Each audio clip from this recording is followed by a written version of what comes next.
আসসালামু আলাইকুম। আমাদের প্রায়ই অনেক সময় হয় যে রাতে আমরা ঘুমাতে যাচ্ছি বিছানায়, কিন্তু অনেকক্ষণ ধরে এপাশ-ওপাশ করছি কিন্তু ঘুম আসছে না। তো এই প্রবলেম হলে অনেক সময় কিছু পদ্ধতি বা কিছু ব্যবস্থা আছে যেগুলো নিলে অনেক সময় কিন্তু আমরা সহজেই ঘুমটা আনতে পারবো। সেটা হচ্ছে যে আমরা যেটা করতে পারি, আমাদের যখন ঘুম আসবে না আমরা ওয়েট করব ২০ থেকে ৩০ মিনিট। যদি দেখি যে ঘুম আসছে না, তাহলে আমরা বিছানা ছেড়ে উঠে বসে আমরা কিছু গল্পের বই পড়তে পারি বা হাতের কিছু টুকটাক কাজ করতে পারি।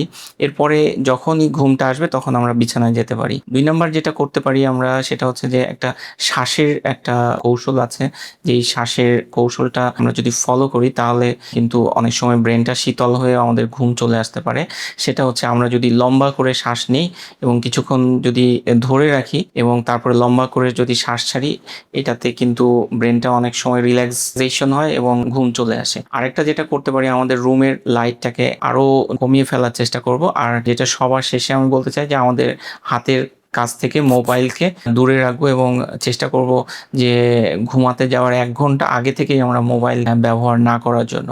তো আশা করি এই জিনিসগুলোকে ফলো করলে আপনার যে ঘুমের যে সমস্যাটা, আশা করি এই যে পদ্ধতি বা এই যে ব্যবস্থাগুলো বললাম, এগুলো ফলো করলে যাদের ঘুমের সমস্যা আছে, যারা ঘুম আসতে দেরি হয়, তারা এগুলো ফলো করলে সহজেই ঘুমের সমস্যাটার সমাধান হবে। ধন্যবাদ।